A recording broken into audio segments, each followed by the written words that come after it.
الحمد لله رب العالمين والعاقبة للمتقين ولا عدوان إلا على الظالمين وأشهد أن لا إله إلا الله وحده لا شريك له وأشهد أن محمدًا عبده ورسوله صلى الله عليه وسلم أما بعد. Parmi les stations les plus effrayantes, le jour de la résurrection, le jour dernier, le jour des comptes, il y a le passage par la balance. La balance qu'Allah Azza wa Jal mettra après le jugement de ses serviteurs.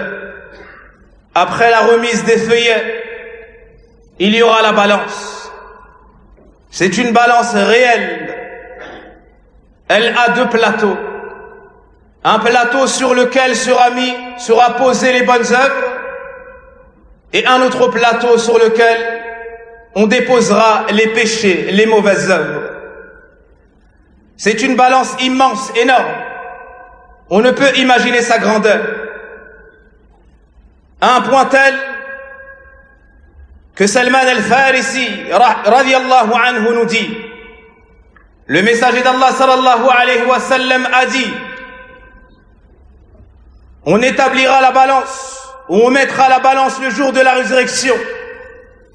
Si on y avait déposé l'ensemble des cieux, c'est-à-dire les 7, ainsi que la terre, cela aurait été suffisant. C'est-à-dire que la balance est plus grande que tout cela, est plus grande que cet univers, les cieux et la terre, et ce qu'ils comprennent. Lorsque les anges ont vu cela, ils ont dit, ô Seigneur, mais qui passera par là? À qui servira cette balance? Le Seigneur des cieux et de la terre leur répond, à ceux que j'aurais voulu.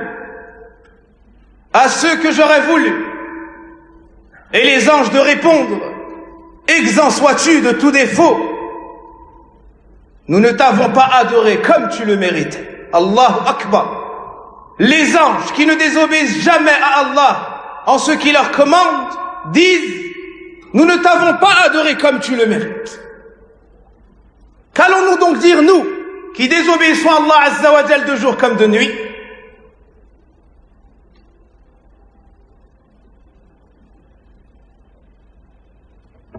Al-Mizan, la balance a été mentionnée à de nombreuses reprises dans le livre d'Allah.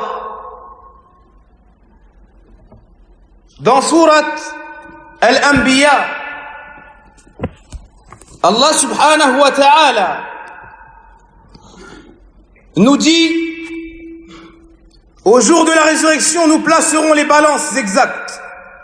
Nulle âme ne sera lésée en rien, fût-ce le poids d'un petit grain de moutarde que nous ferons venir, et nous suffisons largement pour dresser les comptes. C'est une balance qui est à la perfection. Le poids le plus minime que tu puisses imaginer sera comptabilisé comme bien et comme mal. Et de cela on tire qu'il ne faut négliger aucune œuvre. Comme a dit le prophète alayhi salatu wassalam, la moindre bonne action accomplie là, peut-être qu'elle va alourdir ta balance yawm al-qiyamah, ainsi tu entreras au paradis. Et le moindre péché libertant, de peur qu'il soit la cause de la légèreté du plateau des bonnes œuvres et de la lourdeur du plateau des mauvaises. Dans Suratul Mu'minin, Al-Mu'minun, les croyants, Allah Azza wa Jal nous dit, selon la traduction d'essence de ces versets, puis quand on soufflera dans la trompe, il n'y aura plus de parenté entre eux ce jour-là, et ils ne se poseront pas de questions. Ceux dont la balance est lourde seront les bienheureux, et ceux dont la balance est légère, écoutez bien, ceux dont la balance est légère seront ceux qui ont ruiné leurs propres âmes, et ils demeureront éternellement en enfer. Ce jour-là est terrible, Et ce passage-là est très périlleux. Découle de cela le paradis ou l'enfer. Ceux dont la balance est légère seront ceux qui ont ruiné leurs propres âmes et ils demeureront éternellement dans l'enfer. Le feu brûlera leur visage et ils auront les lèvres crispées. Mais vers ça ne vous était-il pas récité et vous les traitiez alors de mensonges? Ils dirent: Seigneur, notre malheur nous a vaincus et nous étions des gens égarés. Seigneur, fais-nous en sortir et si nous récidivons, nous serons alors des injustes. Et là, la parole la plus terrible pour les habitants de l'enfer. Les savants divergent au sujet de la parole la plus terrible que recevront les habitants de l'enfer. Certains savants ont dit, c'est ce verset 108 de Souratul Mu'minun. Quel est ce verset? Allah Azza wa Jalla leur répondra une dernière fois: périssez en enfer, soyez-y refoulés et ne me parlez plus. À ce moment-là, du fait que leur balance a été légère, ils ne pourront plus parler, ils seront sourds, ils seront aveugles, et ils auront à périr, à être châtiés éternellement en enfer, puisse Allah nous en préserve. Dans Souratul Qari'ah, selon la traduction des sens de ce verset, quant à celui dont la balance sera lourde, il y sera dans une vie agréable, et quant à celui dont la balance sera légère, sa mère, sa destination est un abîme très profond. Et qui te dira ce que c'est? C'est un feu ardent. C'est un feu ardent. Et il y a certaines personnes dont les bonnes œuvres et les mauvaises, sur les plateaux de la balance, seront équivalents. Ce sont ceux qu'on appelle Ashabul A'raf, les gens de Al-A'raf qu'Allah Azza wa Jalla a mentionné dans cette sourate.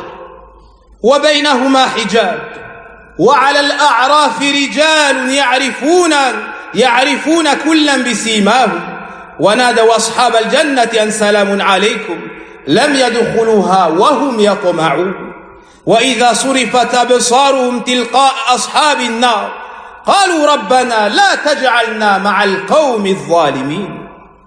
ونادوا أصحاب الأعراف رجالا يعرفونهم بسيماهم قالوا ما أغنى عنكم جمعكم وما كنتم تستكبرون.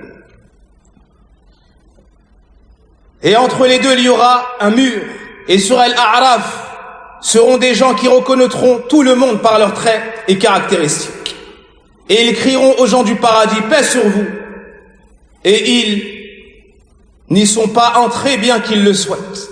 Al-Hassan al-Basri a dit: Allah n'a mis l'espoir dans leur cœur que parce qu'il les fera entrer au paradis. Et quand leurs regards seront tournés vers les gens du feu, ils diront: ô Seigneur, ne nous mets pas avec les gens injustes. Donc les gens de l'A'raf sont ceux dont les bonnes œuvres et les mauvaises auront été équivalents. Il ne faut pas négliger la bonne œuvre. Il ne faut pas négliger la bonne action. Et il ne faut pas mépriser le péché. Il ne faut pas mépriser le péché. Il y a le consensus, aucune divergence à ce sujet. Ibn Battah rahimahullah ta'ala nous dit dans l'Iban: قد أجمع أهل العلم بالأخبار والعلماء والزهاد والعباد في جميع الأمصار أن الإيمان بذلك يعني الميزان واجب لازم. Ibn Battah nous dit: il y a le consensus de l'ensemble des savants et des gens de la piété dans l'ensemble des contrées qu'il est une obligation d'avoir foi en cela, c'est-à-dire la balance. C'est-à-dire la balance. Et tout comme Allah Azza wa Jalla nous a parlé de la balance dans le Coran, le prophète sallallahu alayhi wa sallam nous a parlé de cela.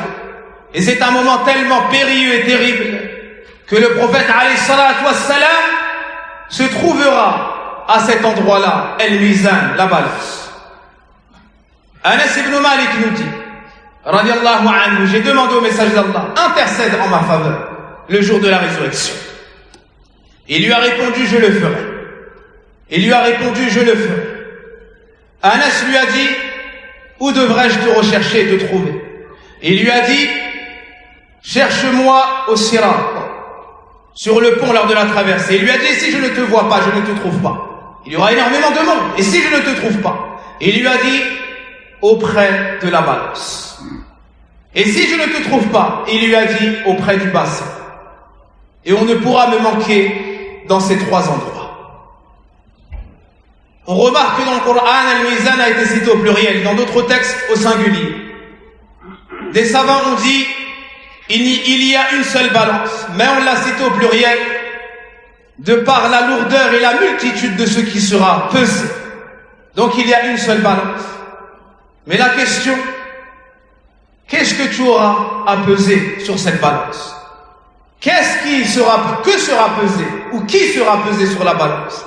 Certains parmi les savants ont dit, ce sont les actions, les œuvres. Car le prophète alayhi salatu wassalam a dit, il y a deux paroles légères sur la langue, lourdes sur la balance, aimées du tout miséricordieux. Subhanallah wa bihamdi, subhanallah al-azim. Donc les bonnes œuvres et les mauvaises seront pesées sur la balance. D'autres parmi les savants ont dit, les feuillets, tout ce que tu fais, tout ce que tu dis dans ce bas monde, les anges notent. Un ange à ta droite qui note les bonnes œuvres et un ange à ta gauche qui note les mauvaises. Sans aucune divergence chez les savants. Et le jour dernier, on te remettra ton livre que tu as dicté toi-même par tes paroles et tes actions. Ce livre, ces feuillets seront pesés sur la balance. Seront pesés sur la balance. Et d'autres parmi les savants ont dit, c'est toi qui seras pesé, c'est toi le serviteur qui sera pesé. Et il y a des preuves pour l'ensemble. Un jour, le prophète alayhi salatu wassalam a vu Abdullah ibn Mas'ud dans un arbre, au service du prophète alayhi salatu wassalam, et il y a eu un coup de vent, alors ses jambes se sont découvertes. Et il y avait certains compagnons en bas ou au pied de l'arbre qui ont ri. Alors le prophète alayhi salatu wassalam leur a dit, de quoi est-ce que vous riez? Ils ont répondu, de par la finesse de ses jambes. Le prophète alayhi salatu wassalam leur a dit, de cela vous riez? Je jure par celui qui détient mon âme dans sa main que ses jambes sont plus lourdes sur la balance que la montagne de Uhud. Allahu Akbar. Abdullah ibn Mas'ud était un simple berger. Abdullah ibn Mas'ud était faible de force. Chez Quraysh, il n'avait pas un haut statut, un grand rang social, mais c'était un savant du Coran. Et il fait partie des premiers convertis à l'islam. Et il a subi de la part de Quraysh des coups, des insultes et des tortures pour qu'il délaisse la ilaha illallah. Mais il a refusé cela. Et il est resté accroché à l'islam. Allah Azza wa Jal lui donnera cette grande récompense. Le prophète alayhi salatu wassalam prend sa défense et dit, les jambes de Abdullah ibn Mas'ud sont plus lourdes sur la balance que la montagne de Uhud. Par Allah, ça n'est pas avec ton argent que tu alourdiras ta balance le jour dernier. Ça n'est pas avec ta beauté ni tes connaissances. Dans ce bas monde, lorsque tu as un problème, tu te caches derrière un tel ou telle excuse. Ce jour-là, c'est la balance d'Allah. Et le lien avec Allah, c'est la piété. Allah ne regarde pas vos apparences ni vos corps, il regarde vos cœurs et vos œuvres. Alourdis ta balance avec ta foi, avec tes œuvres, avec ta piété. Le prophète alayhi salatu wassalam nous dit, innahu la ya'ti ar-rajulu al-'azim as-samin yawm al-qiyamah la yazinu 'inda Allah janaha ba'udah. Le prophète alayhi salatu wassalam nous dit, le jour dernier viendra un homme immense, mais le jour de la résurrection, il ne pèsera rien chez Allah, ni même l'aile d'un moustique, ni même l'aile d'un moustique. La relation avec Allah et avec la piété, avec le tawhid, avec les bonnes œuvres. Prépare-toi pour ce jour-là. Avec les bonnes œuvres, tu auras besoin de hasanat. Tu iras voir tes parents, ils te diront, laisse-moi, laisse-moi. J'ai ma propre charge. Tu iras voir tes enfants, tu iras voir tes proches. Chacun pour soi le jour de la résurrection. Donc prépare-toi avec les bonnes œuvres. Dès maintenant, prépare ta pesée. Prépare tes œuvres, la salat, la piété, l'étude de la science, la mise en pratique, le bon comportement. Et pour finir, quelles sont les causes pour alourdir sa balance le jour dernier? Que faire pour alourdir sa balance le jour dernier, pour ne pas périr en enfer avec ceux qui iront, qu'Allah nous en préserve? Il y a de nombreuses causes. Il y a de nombreuses causes. Parmi ces causes-là, le bon comportement. Le prophète alayhi salatu wassalam nous dit, comme le rapporte Abu Darda Inda Abi Daoud, il n'y a rien de plus lourd sur la balance le jour dernier que le bon comportement. Le bon comportement envers tes parents, le bon comportement envers tes proches, épouses, enfants, envers tes voisins, envers le proche et l'éloigné, la miséricorde envers les petits et les jeunes, le respect, la considération envers les personnes âgées, le fait d'aider la veuve et l'orphelin et ainsi de suite. Parmi les causes pour alourdir ta balance, zikrullah, le fait de mentionner Allah subhanahu wa ta'ala, de paroles lourdes sur la langue, légères sur la langue, lourde sur la balance, aimée du tout miséricordieux. Subhanallah wa bihamdi, subhanallah al-azim. Est-ce que c'est difficile? Subhanallah wa bihamdi, subhanallah al-azim. Avec cela, Allah alourdit ta balance. Le prophète alayhi salatu wassalam nous dit également, Bakhim, ma athqalahunna fil mizan. Oh, comme est bonne cette chose, oh combien elle est lourde sur la balance. Subhanallah. 5 paroles. Subhanallah. Walhamdulillah. Wa la ilaha illallah. Wallahu akbar. Quelle est la 5e? Un enfant pieux que tu perds. Un enfant que tu perds. Et tu espères la récompense chez Allah. Tu perds ton enfant, il décède. Et toi, tu endures et tu espères la récompense chez Allah. Ces 5 choses-là seront très lourdes sur la balance le jour dernier. Le prophète alayhi salatu wassalam nous dit également, Walhamdulillah tamla'ul mizan. Alhamdulillah remplit la balance. Et il n'y a pas plus lourd sur la balance, mes chers frères, que At-Tawhid. At-Tawhid. La hasana du Tawhid. La récompense du monothéisme pur, de la ilaha illallah. Il n'y a pas plus lourd. Abdullah ibn Amr nous dit, radiyallahu anhuma, le messager d'Allah dit, le jour de la résurrection, Allah va sauver un homme de ma communauté devant l'ensemble des créatures. On va lui déployer 99 feuillets. Chacun de ces feuillets remplira l'horizon, couvrira l'horizon. C'est-à-dire rempli de péchés. Puis on lui dira, est-ce que tu renies une chose inscrite ici? Il dira non au Seigneur. Puis on lui dira, est-ce que tu as été opprimé par les scribes, par les anges? Il dira non au Seigneur. On lui dira, est-ce que tu as une hasana? Amène ta pesée. Il dira non. Est-ce que tu as une excuse? Il dira non. Alors, on appellera les anges, ou les anges s'apprêteront à l'emmener en enfer. Et on dira, la ta'jalu alayhi, ne vous pressez pas. Attendez, il a une hasana. Comme dans la version de l'imam Ahmed. Et on sortira une carte sur laquelle sera écrit Ashhadu an la ilaha illallah wahdahu la sharika lah wa ashhadu anna Muhammadan abduhu wa rasuluh. J'atteste et je témoigne qu'il n'y a point de divinité digne d'être adorée si ce n'est Allah, seul sans associé. Et j'atteste que Mohammed est son serviteur et messager. Il dira, mais que pourrait faire cette carte devant ces 99 feuilles? On lui dira, tu ne seras pas opprimé auprès de nous. Apporte ta mesure, apporte ta pesée. Et on mettra les 99 feuillets sur un plateau de la balance. Et on mettra cette carte avec el tawhid sur l'autre plateau de la balance. Fatashati sijillat wa thaqulatil bitaqa. Ainsi, le plateau de la balance où il y a la carte, où il y a le tawhid, sera plus lourd et fera voler en éclats les 99 feuillets. Et il n'y a rien de plus lourd sur la balance que le nom d'Allah. Il n'y a rien qui puisse faire face au nom d'Allah subhanahu wa ta'ala. Prépare ta mesure. Prépare tes œuvres. Ce moment-là est une vérité. Et nous aurons à passer par là. Avec les bonnes œuvres, tu alourdis ta balance. Et avec les péchés, tu l'allèges. Puisse Allah Azza wa Jal alourdir nos balances et nous préserver de la perte en ce grand jour. Il y a un de nos frères, notre frère Karim, qui est éprouvé car de lui bouillante est tombée sur sa fille Asiya. Elle est donc brûlée sévèrement.